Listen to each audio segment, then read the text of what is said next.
The medical establishment not only spoke out in favor of eugenic sterilization, but did so with near unanimity. No prominent medical professors or surgeons publicly opposed the sterilization movement, or if they did, they were not being heard. One survey found that every article on the subject of eugenic sterilization published in the medical journal between 1899 and 1912 endorsed the practice. One part of the medical establishment was particularly strong in its support for eugenic sterilization.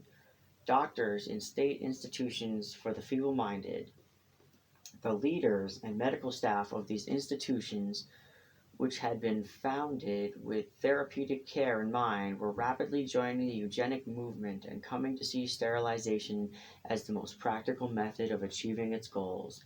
At a meeting of the Association of American Institutions for Feeble-Minded in 1905, Dr. S. D. Risley spoke for many in his field when he insisted that sterilization was the only way to save the nation from, quote, slough of degeneration. Scientists were another group drawn to eugenic sterilization, and they were active in supporting it. Harry Laughlin, the most influential eugenic sterilization advocate, was a scientist with a doctorate degree in biology from Princeton. The most prominent organization that promoted eugenic sterilization in the early days of the movement, the American Breeders Association Committee on Eugenics, had distinguished scientists as members, including its chairman, Dr. David Starr Jordan, an ichthyologist who was the first president of Stanford University. Reformers and charity workers among the biggest prominent proponents of eugenic sterilization. Um, Isabel Barrows, a prominent advocate for the mentally disabled, talked of the need for laws that would, quote, as far as possible prevent the birth and production of these imperfect creatures. Ooh.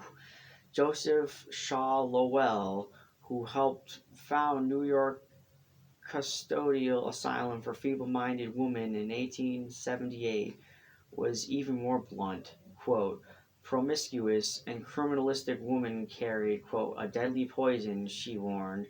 Charitable institutions put society at risk when they allowed, quote, men and women who are diseased and vicious to produce their kind. There was no strong national movement opposing eugenic sterilization. The group was most organized in its opposition was the Catholic Church. The Church had not yet issued um, against eugenic sterilization. That would come in 1930 with Pope Pius the 11th, Costi Connubii on Christian marriage. Even so, many Catholics believe sterilization violated natural law connecting sex to procreation, and they mobilized against sterilization laws. In many states with large Catholic populations, including Massachusetts and Louisiana, the church opposition played a crucial role. Politicians in these states, one observer noted, knew they faced political suicide by backing eugenics statutes. In Louisiana, where half of the voters were Catholic, reformers and public health leaders repeatedly backed sterilization bills, but without success. The New Orleans Archbishop mobilized statewide opposition to what he called unnatural legislation. One legislator, a Grand Knight in the King of Columbus, the Catholic fraternal organization, denounced eugenic sterilization, saying, quote, God created these poor unfortunates just the same as he did legislators. The rest of the opposition to eugenic sterilization was more scattershot and did not fall into near categories. Oregon had an anti-sterilization league led by women who was hostile to medical profession after the death of her young son. In other states, the primary obstacle to enacting sterilization laws was a general belief on the part of legislators and the public that eugenic sterilization was morally wrong or deeply distasteful. Um, many opponents agreed with the federal judge who struck down Iowa's sterilization law, saying it was fraught with humiliation and degradation and mental suffering that belonged to the Dark Ages. There were significant number of lawsuits around the country challenging sterilization laws, many successfully, but they did not successfully represent grassroots opposition. New Jersey's organic New Jersey's eugenic sterilization law was struck down when it was challenged by a lawyer appointed to represent an epileptic woman who was to be sterilized. New York's law was challenged in a test case brought in a large part to resolve the dispute among state officials who disagreed about sterilization.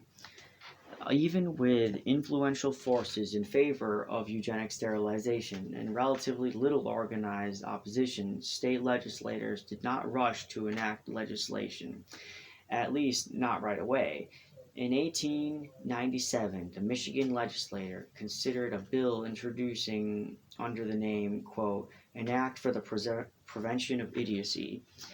It authorized the state to castrate criminals and perverts, quote. Support for sterilization was not strong in Michigan, and the bill ran into opposition from lawyers who said it was unconstitutional.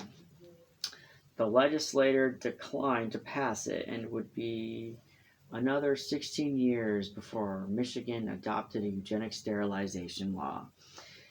In 1905, a sterilization bill was introduced in Pennsylvania. One of its main advocates was Dr. Martin Barr, the chief physician of the Pennsylvania Training School for Feeble-Minded Children. Dr. Barr had been an outspoken supporter of Dr. Pitchler, who had been performing castrations at the Kansas State Asylum. Dr. Barr argued in a scientific journal that an advantage of castrating inmates was that, quote, some nice male soprano voices could be obtained for the institutional choir, while the Act for the Prevention of Idiocy provided that if the state institution for the feeble-minded believed it was inadvisable for some of its inmates to produce, it could, quote, perform such operations for the prevention of procreation as shall be decided safest and most effective, end quote. Pennsylvania's legislature passed the law, becoming the first legislator in a nation to support eugenic sterilization.